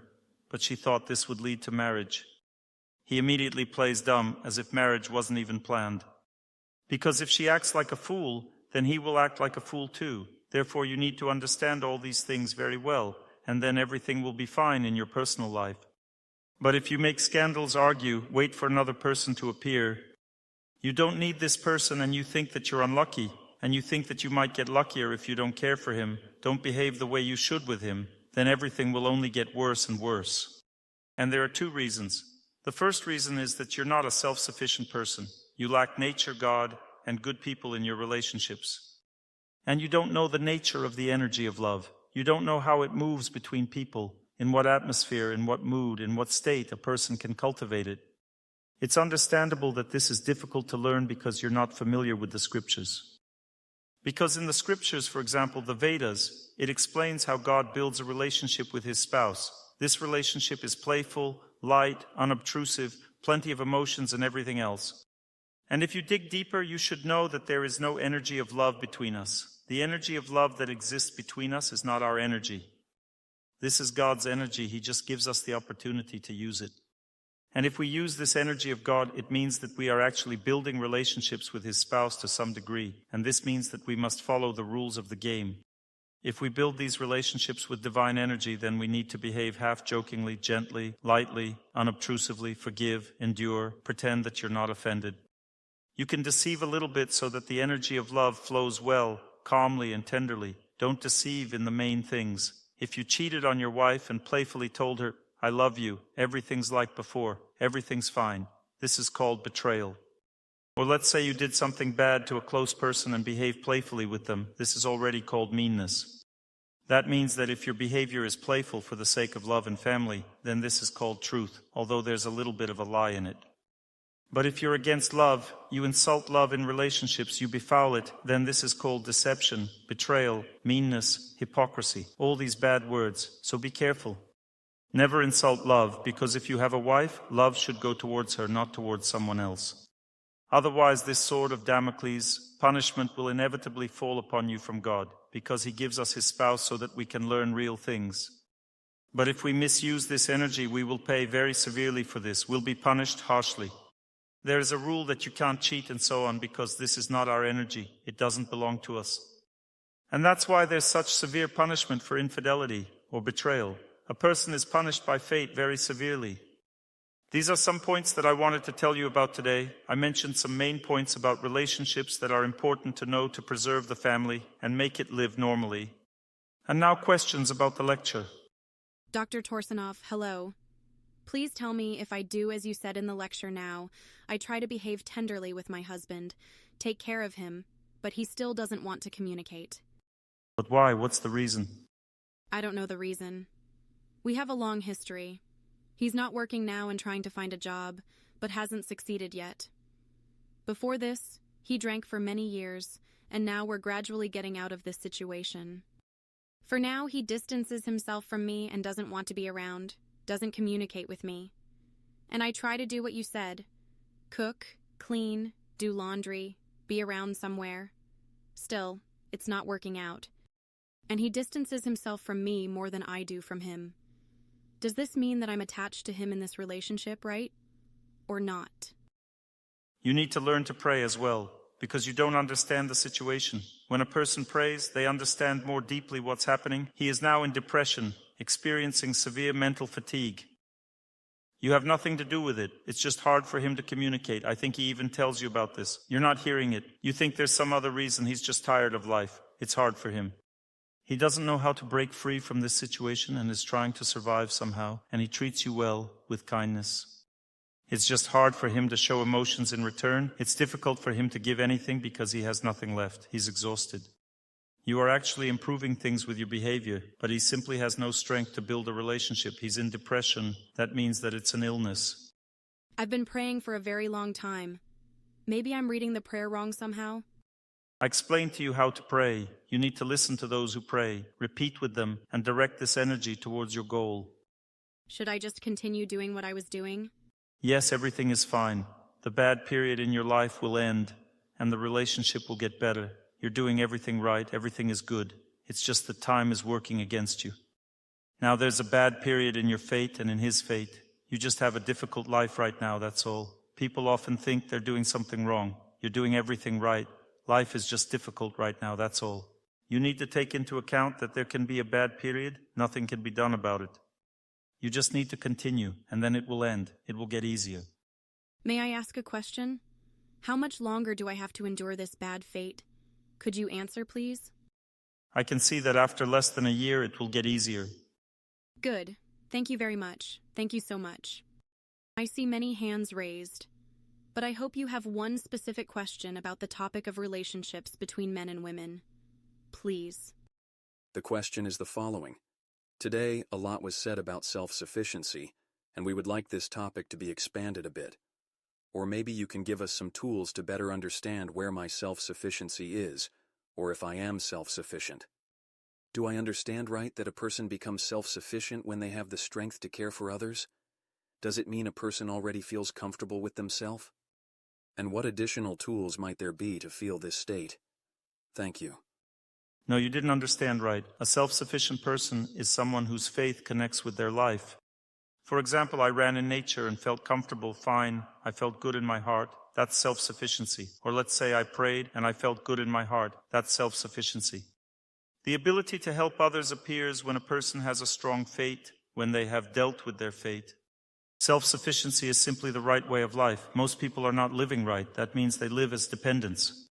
They depend on their wife, children, work, and constantly whining about not having enough money. They are constantly in dependency.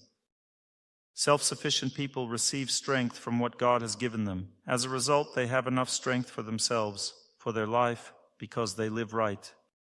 They, for example, do healing practices, wish happiness to everyone. They love their friends, people in general, and believe in God. And they believe that God won't abandon them in difficult times. When the lady asked, "How long will this period last?" this means there's no faith. That means she doesn't fully believe in God. She doesn't understand that no matter how long it lasts, if you live correctly, you will overcome everything and everything will be fine. That means a self-sufficient person is one who has enough strength and faith to lead a right way of life, to feel comfortable within themselves.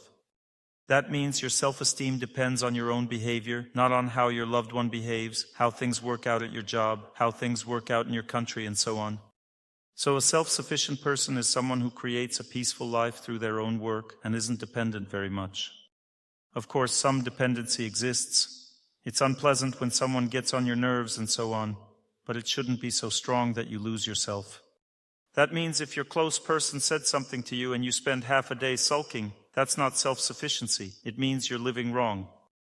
You won't be able to maintain a family, maintain relationships, because the style of relationships is very fragile, tender, and soft.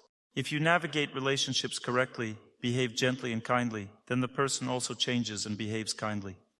This is possible if a person isn't dependent too much on what's going on. This is what I was primarily talking about, to see how dependent you are on relationships. If you are too dependent, then you will keep losing yourself, just losing and losing. Nothing good will come of it. Thank you very much. Hello, Dr. Torsunov. I'm grateful for your lectures. I've been working on relationships. I've been divorced from my husband for a long time. Please come closer to the microphone. I prayed for a long time and everything was useless. For about a year and a half, I couldn't improve the relationship. Only now, warmth has started to appear. I thought everything was fine, and I opened up to him completely and became honest with him. But now it turns out that he's still seeing another woman. It's okay, keep working on him further. Everything is fine. Everything is going according to plan. He's seeing someone. You've already accepted this situation. Whether he was seeing someone or is seeing someone, this means the relationship won't be like before. See, he's moving in your direction. This means you can win him over. You've already overcome more than 50% of difficulties. When it's more than 50%, fate starts turning to your side. You're already at about 56-57% of victory over fate. That means fate has turned in your direction, and keep working on him till the end. I just have some kind of rejection towards him. What should I do? This is the amount of work. This rejection means the amount of work. That means you've felt a new layer of fate. You've gone through a certain layer, you felt better, your heart became calm, and you feel that you can restore your family. There are 3 circles of victory over fate. The first circle is when it's in the heart. You've won in your heart. That's only 33%. You've won in your heart, you're calm, and you can already communicate with him. You started communicating, feeling that everything went to the second circle of victory over fate. You've gone through a certain percentage, 15-20%. And suddenly you entered his zone, because the second circle of victory is the thread between you. You've gone through your thread and suddenly invaded his, and there you see, oops, it turned out that he still has another person. So you've grabbed a new volume of work for yourself. That means you reach a certain layer. And you immediately feel rejection. It's hard for you. You couldn't withstand the blow. You couldn't withstand this new blow of fate. And you continue prayer, work on yourself, forgiveness, patience, and so on. And you immediately have questions. Dr. Torsunov, are you a fanatic about one relationship? It's just nonsense. What's the point of this anyway? A person cheats. Why build a relationship with them at all? Here's the answer to your inner question. I'm not a fanatic of one relationship. I just know how a person needs to overcome their fate. Victory over fate happens in one relationship. Whether this person is worthy of you or not doesn't matter. Now with this person you must complete the path of victory over your own fate. When you do everything in prayer for him to return, and he doesn't return but he still continues to cheat, that means you have overcome your fate. Then God will pull him out of your relationship by the scruff of his neck and give you an excellent man. And the second option, this person will become an excellent man, make amends, will be asking for forgiveness, and you won't have any feeling of injustice in your heart. Just keep going this way. Don't think, what is he doing? How does he behave? You are dealing with your own fate. Go this way and you will undoubtedly achieve victory. Victory in the form of one man or another man or a third one. It doesn't matter anymore. What matters is that you are only dealing with your fate now. If a new burden has fallen on you, it means it's supposed to be in your fate. Just keep praying. Try to establish this exact relationship. Restore this relationship. Overcome your fate with this person. And you don't know what the result will be. Maybe it will be this person or maybe another. The result depends on God, and He will give you the best. He will give you something that won't be connected with this bad fate. Only good things will follow if you've overcome the bad. You've come a long way, so keep going and become the victor over your fate. Don't be afraid of anything. When you overcome your fate, you will find happiness. I'm very grateful to you. Thank you. Good question. Thank you too. Next question. Here's my question. Initially, the playful energy in a relationship with a woman that you were talking about, is it the original energy of the heart? That means, is it the initial purity? Because to overcome fate, to go through fate, to live it in such purity, in such gentleness, probably pure goodness is required. I would like clarification on this question. What is the root of this energy? Its root is the correct understanding of things. This is pure energy of love. It's always pure. You know, I always give this example. Two people emerged from a swamp, all covered in mud. They said to each other, "I love you, and I love you too." And they kiss in this muck. Looks funny. The energy of love is purity, and it's clear that people only love purity in each other. They don't love dirt, but people are always dirty by nature. That's the contradiction. We are all dirty, but we need to love purely. That's why I always say in my lectures, learn to see the best in your close person. Interact with the best. Don't pay attention to the worst, so that the energy of love can flow. About playful style of behavior. I'm just sharing knowledge. The energy of love moves in such energies and such forces, within such forces. As soon as strictness, harshness, principles come first, love is destroyed. And this is knowledge. This is knowledge. I'm not talking about purity. To build relationships, use knowledge, then purity will come by itself. When knowledge is used, the energy of love becomes stronger. Love becomes purer from this. It cleanses the space for itself. You just need the knowledge of how to do it right. When, let's say, a person possesses some knowledge, they don't necessarily have to do things too deeply. For example, you build a gentle, kind relationship. Between you, there might not be too much love, but it will flow because you're doing everything right. It will flow. But when it flows, it will become deeper with time by itself. I gave an example. When I tell my wife that I feel guilty, even when I don't feel it, then the time comes when I start to feel guilty because I understand why she behaved that way. So you see, the result comes later. This means that love grows because you give it some credit in your behavior. That means the right style of behavior preserves possibility, and the wrong one destroys it. That's all we're talking about. Not that only pure, transcendental, spiritual people are capable of building relationships with each other. I'm not talking about spiritual relationships, but about the most ordinary ones. Take, for example, aristocrats, ordinary aristocrats. And now, of course, it's difficult to understand this, but if you read Leo Tolstoy's or someone else's books, you will see how they behaved with each other. They behaved very delicately, slightly jokingly, and always spoke very gently with everyone. This style of love was very much traced in their behavior.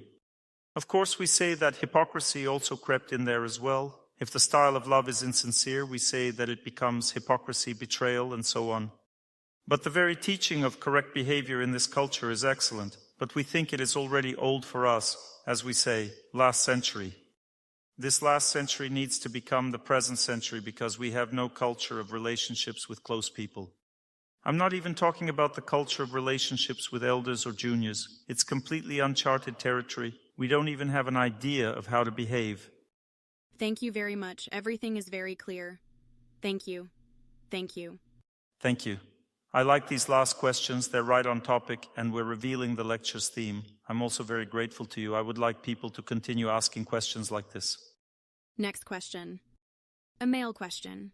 Male questions are also very important. Yes, of course. Dr. Torsunov, hello. Thank you for the communication. We have such a question. At the end of the lecture, you talked about the initial relationship between God and his spouse, and a question arose about where this is written, where can we read about it, and how can we learn about it? This is already a forbidden topic because there are many Christians and Muslims here. That means not all the scriptures reveal the relationship between God and his spouse. For example, in Christian scriptures, there are only hints about the relationship between Jesus Christ and Mary Magdalene and so on. In the Vedas, much is revealed about this, but these are considered secret scriptures. Not everyone can be initiated into them. These books about God's relationship with his spouse are not printed just like that. This relationship is the highest level. This is already a spiritual relationship in the spiritual world. Therefore, only very elevated souls can read about it to understand it all in the right way. Therefore, just understand from my words that this is how it is. Don't delve into this literature that talks about God's relationships with his spouse, with his servants, with his close ones. This is completely beyond our understanding. We won't be able to comprehend it at all. We need to at least figure out our own relationships. People now, out of curiosity, poke their noses everywhere. They often get their minds blown because of this. Because you should understand that God is in your heart. He kind of watches over you, over your life. He is also a person. He also has his own opinion and will think, well, he can't establish relationships with his close ones and figure them out, but he's already prying into my relationship with my spouse. But I will teach them a lesson. You understand? He might think this way because you're exceeding your rights, your abilities to study something, to have something in life. That means you're not just talking with me now, but also with God in your heart, and I'm passing you greetings from God. First, become worthy of building a personal relationship with God and getting involved in His personal life, and then you will receive this knowledge in your heart. Thank you for the good question. I like all the questions. Everything is great. Let's hear the next question. Hello, Dr. Torsunov. I have this question. During the lecture, you said that if a husband offends his wife somehow, she then tells about it at work, and all neighbors, old ladies, and the whole city know about it. Is it normal to tell everyone all the details of personal life like this? It varies. If a wife behaves very well with her husband, she doesn't have to tell everyone, but a woman still can't hide anything anyway. She doesn't necessarily have to tell all the details, but simply, let's say, everyone at work sees that she's walking around sad. Her friends see it. She says, "I'm sad right now, forgive me, I have a situation." She doesn't necessarily have to tell the details, and everyone calls her husband and asks, "Why is your wife sad? What's going on there?" They might not know all the details, but she influences the situation this way. A woman will always show her feelings, her emotions. A woman can't keep secrets. She can't hide everything that's happening. Everything comes out anyway, and whenever everything comes out, the man is always the fool, and the woman is right. It's always like this. Even during conflicts, children are always on mom's side. Mom is good, dad is bad. The dog barks at dad because mom feeds it. When it barks at him, he's the bad one. If you look closely, even the cockroaches move to one side, to mom's side, because female energy of love is always right and male energy is always wrong. Therefore, a woman can use this. She can simply become unhappy, and in those relationships where she gives love to people, she can say, "It's hard for me right now. I have a difficult situation in my relationship, so I won't be able to give you love anymore." And everyone immediately starts pressuring the man. What are you doing with your wife? Let's take an example. A woman loves her husband's mother. Let's say her mother-in-law calls her and she says, "Dear mother, it's hard for me now. I won't be able to give you happiness as usual. If you want to understand what happened, talk to your son. He will explain everything to you." That's it. She seemingly didn't say anything, but at the same time she said everything. Mom calls her son and says, "What are you doing? She's such a good lady. Why are you oppressing her?" Mom scolds her son because his wife loves everyone. She creates an atmosphere. That means she controls. A woman controls the situation through atmosphere, through relationships. And a man controls the situation through his inner strength. If he's strong, he says, "Mom will figure it out, everything will be fine." That means he's strong.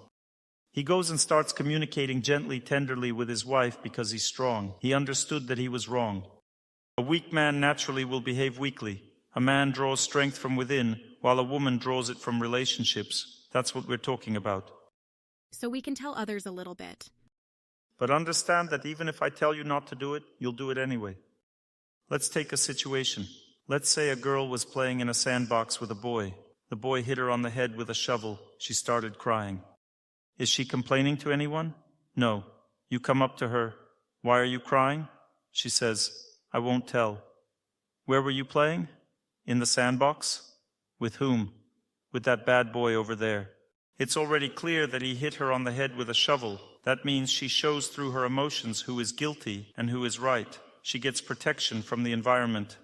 From childhood, girls understand that they need to behave this way. They use protection. A girl is good and a boy is bad no matter what. Now let's take another situation. Let's say girls were playing with a boy. The boy is good, the girl is bad. She started calling the boy names, hit him herself, and in response got hit with a shovel on the head. She sat down and started crying. Still, the boy will end up looking like a fool, meaning the girl will still be good and the boy bad, because that's how this world is arranged. And if the world is arranged this way, then what should girls worry about?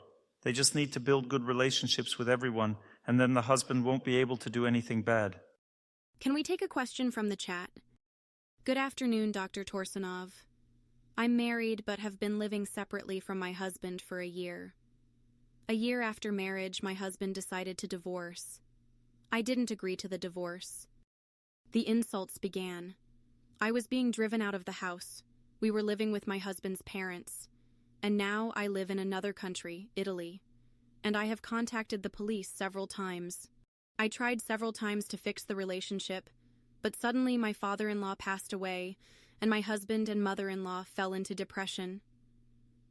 It's been a year of an unclear relationship with my husband.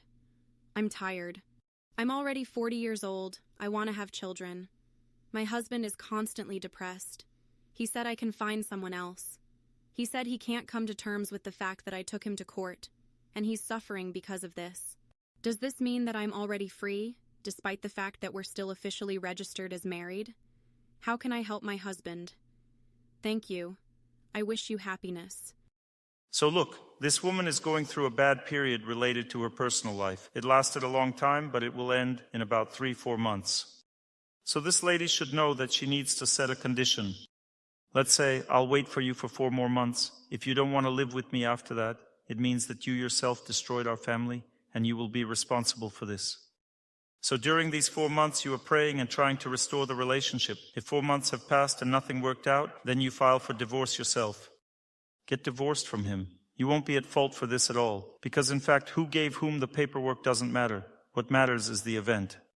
That means if this person is guilty of destroying the family and he doesn't want to do anything to fix it, then he will be responsible for this. And you will continue to live and receive a reward from God for working to preserve the family. We have many questions in the chat, but the consultants are answering them there. Thank you very much, Dr. Torsunov. To learn more on the subject of health and healing of the body, please make sure to read my health guide, available for download on my YouTube channel or on my Instagram page. Thank you very much, and see you soon.